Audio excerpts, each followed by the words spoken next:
시민권자들은 약 800여 명 있는데 바티칸에 정식 시민이 있을까요? 정식 국민이? 바티칸에 산부인과 없지. 신부님하고 수녀님하고 애날 건 아니니까. 상징적 의미로서의 시민권자들이에요. 거기에 상주하시면서 일하시는 직원분들, 그 다음에 카톨릭 공여자들 한 80분, 그리고 성직자들, 그리고 이 군인들, 스위스 젊은이들, 그렇게 한 800여 명의 이제 시민들이 있고요. 그 작은 나라에 모든 게 다 독립되어 있어요. 자체 행정부 따로 있지, 자체 조폐청, 기념조화 발행해야 되니까 자체 채신부. 난 제일 웃긴 게 철도청이야. 철도는 180m 밖에 안 돼. 길이가 걸어가도 될 만한 게 철도청이 따로 있어. 뭐들어 만들었는지 몰라. 자, 군대도 있습니다. 한 100여 명 스위스 젊은이들로 구성되어 있는 바티칸 근위병들. 어쨌든 모든 게 독립되어 있는 또 다른 나라, 제일 작지만 미친 영향이 제일 큰 나라. 내일은 그곳으로 가요. 세계 3대 박물관 그러죠. 바티칸, 르브르, 대형 바티칸. 근데 규모면이나 모든 면에서 가장 큰 건 아무래도 바티칸 박물관입니다. 내일 그 미로와 같은 바티칸 박물관이 여러분들 애초에 박물관의 용도로 만들었겠어요? 거기를? 박물관을 지으려고 그 건물 지금 그렇게 만든 거예요? 아니에요. 중세의 사도궁이에요. 사제들 거주지. 아파트 방과 복도들을 갖다가 여기저기서 가져온 세계적으로 유명한 보물들이 늘어나다 보니까 방과 복도를 갖다 박물관화한 거지. 지금까지도 사용하고 있는 사도궁까지 해서 사도궁의 방의 개수가 13,000개 정도 된답니다. 내일 우리가 오전 중에 다리풍 팔고 열심히 기어다니면 한 60개 지나갈 거예요. 13,000개 중에 60개 지나갈 거예요. 일행을 놓치는 사건 사고가 비일비재합니다. 우리끼리 약속 하나 하죠. 내일은 비행기 타는 날입니다.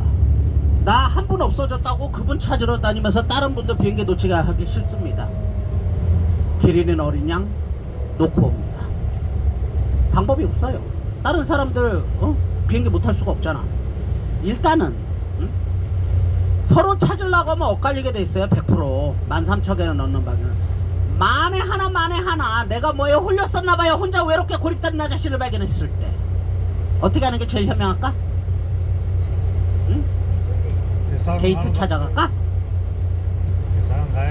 일단은 찾으려고 하면 엇갈리게 돼 있을까? 일행과 마지막에 함께 있었던 그 자리, 일행과 함께 있었던 그 자리 그냥 서 계세요. 어떻게? 두 손 번쩍 들고. 벌은 서야 될 거 아니야. 아니 바글바글 거리는데 가만히 서 있으면 그게 보이간디. 키도 작은데 두 손 벌쩍 들고 벌 쓰듯이 나 좀 픽업해가요. 외국 애들이 이상한 눈으로 여러분들을 쳐다볼 거예요. 굴하지 마세요. 쪽팔리면 순간이에요. 찾는 게 중요한 거야. 그러니까 만약에 가다가 일행이 없으면 되돌아가서 픽업만 하면 되니까 일행과 있었던 마지막 장소에 그 자리에 서 계십니다. 아시겠죠? 예.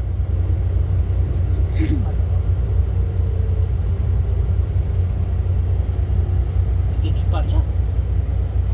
맞다. 누구 탑니다.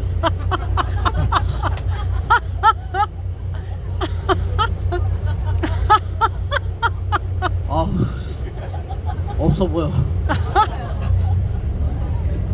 그래. 낮에는 구름기둥, 밤에는 불기둥. 내일 박물관에선 보자기. 이게 안 보이면 내가 너무 앞서가든가 너무 뒤떨어져 있던가 둘 중에 하나요. 그리고 이게 흔들려. 동자님 화난 거야. 승질난 거니까 벌 받기 싫으면 빨리 와야 돼. 이거는 내일 동자님 오지 않게.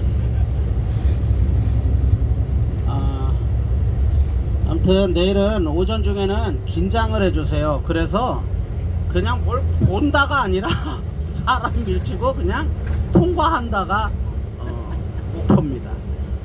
사진 어차피 깜깜한 실내에서는요 후레쉬도 못 터뜨려요. 예술작품이 제일 민감한 게 빛이에요. 빛.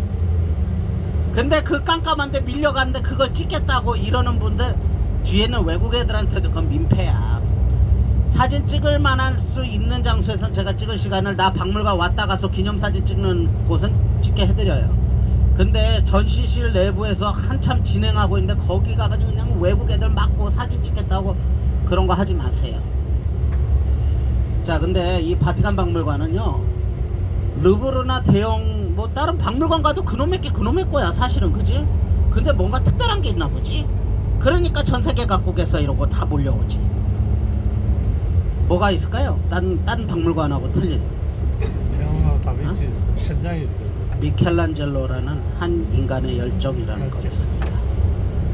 내일 박물관 끝자락에요, 시스틴 소성당이라는 곳을 갈 거예요.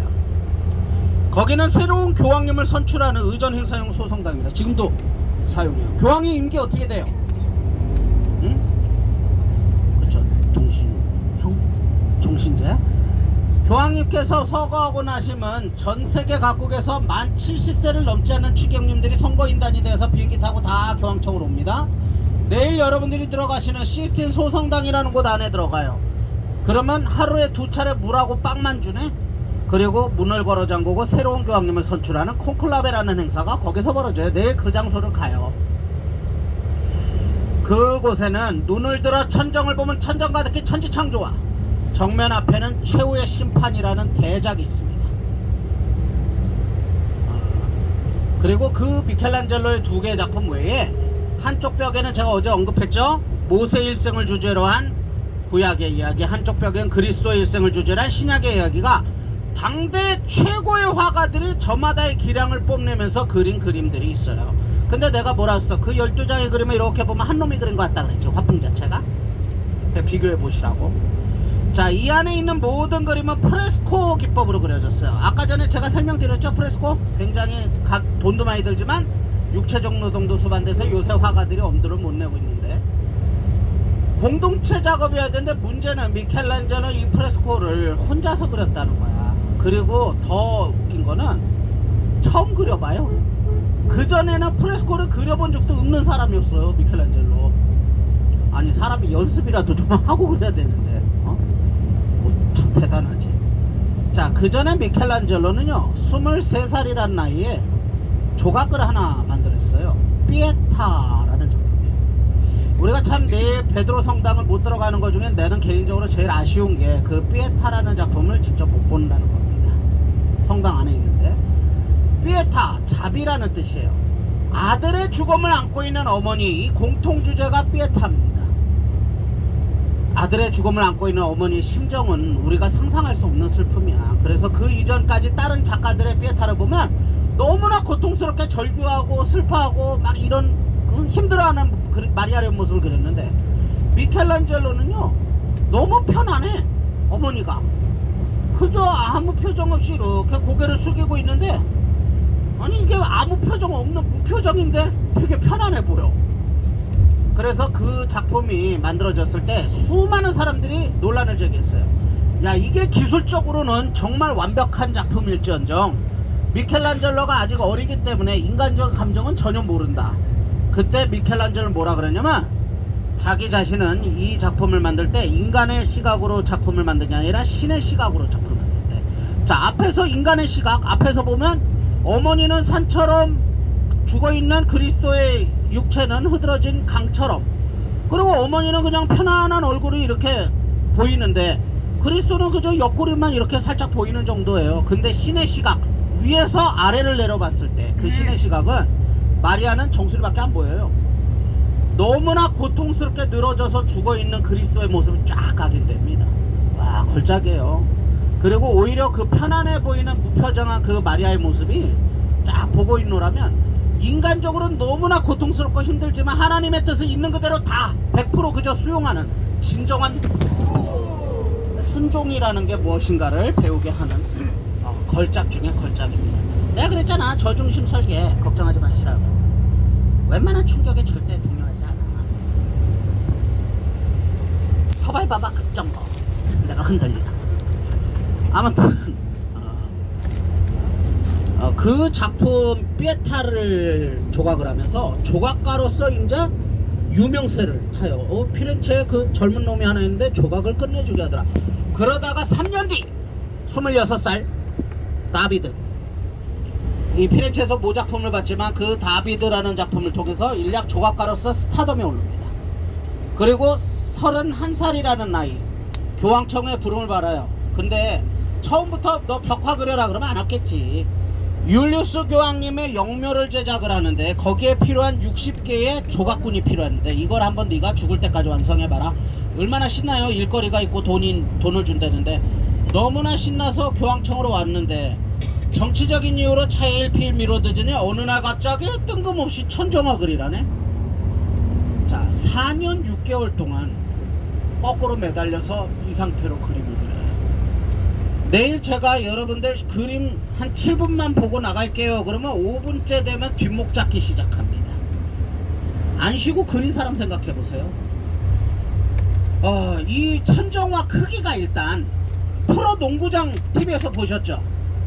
프로농구장 그거 뒤집어 놓으면 천정이에요. 딱 프로농구장 크기예요. 그리고 프로농구장은 평평하기라도 하지 얘는 이렇게 둥글어 아치예요. 군데군데 튀어나와 있는 국육용 천정이야. 그걸 도배지 그냥 쫙 발라놓은 것 같이 너무나 정교하게. 높이가 천정 높이가 14m예요. 그러면 12.5m짜리 사다리 비계를 쌌겠지? 요새는 공사 현장 가면 강철 아시바 그러면 안 되지. 비계를 넣는데 이게 그래도 흔들리거든. 강철이라도. 근데 그때는 통나무예요. 얇은 통나무. 얼마나 휘청거리겠어. 그리고 12.5m면요 인간이 제일 공포스러운 높이입니다. 서 있기도 힘든 그 높이에요. 근데 그 상태에서 거꾸로 매달려서 이 상태로 4년 6개월 동안 혼자서 쉬지 않고 이 작업을 했어요. 물감은 계속 떨어져. 얼굴 반쪽은 죽을 때까지 피부병으로 고생하고요. 한쪽 눈은 거의 실명 상태까지 갑니다. 이 작품을 그리는 동안 자기 아버지한테 보낸 편지 구절에 보면 뭐라고 써있냐면 내 육신의 껍질을 찢고 싶을 만큼 고통스럽대.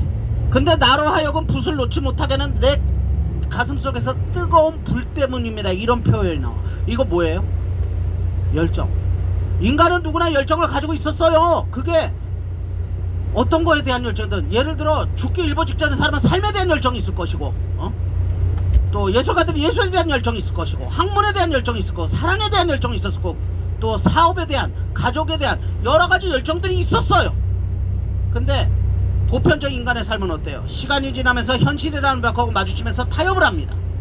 그리고 어느새 나한테 그런 열정이 있었나? 기억도 안 나. 남자분들은 금방 아실걸? 하고 싶은 바가 있었는데 어느 날 보니까 주변에 주렁주렁 뭐가 많이 늘어났지?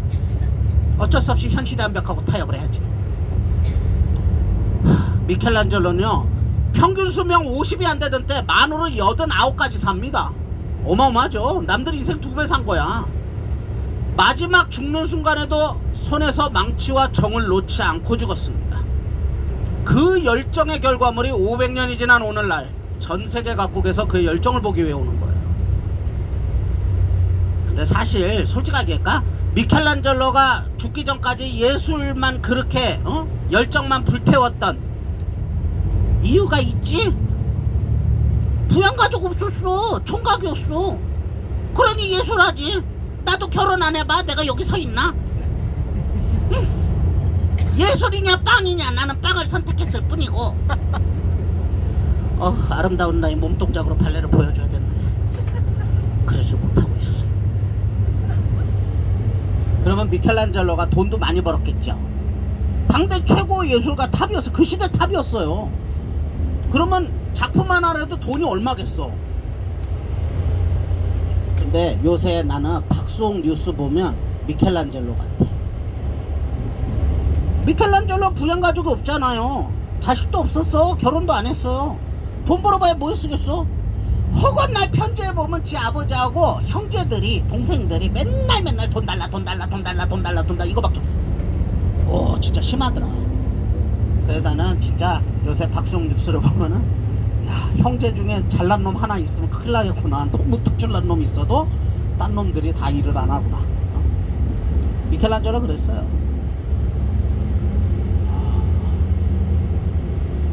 어쨌든 4년 6개월이라는 시간 참 혼자서 그 작품을 그린다는 거. 여러분들 딱 가면은 일단 그 크기에 압도당해. 바라보기만 해도 힘든 크기예요. 근데 그걸 한 인간이 묵묵히 전부 그려냈다는 게 이게 믿기질 않습니다.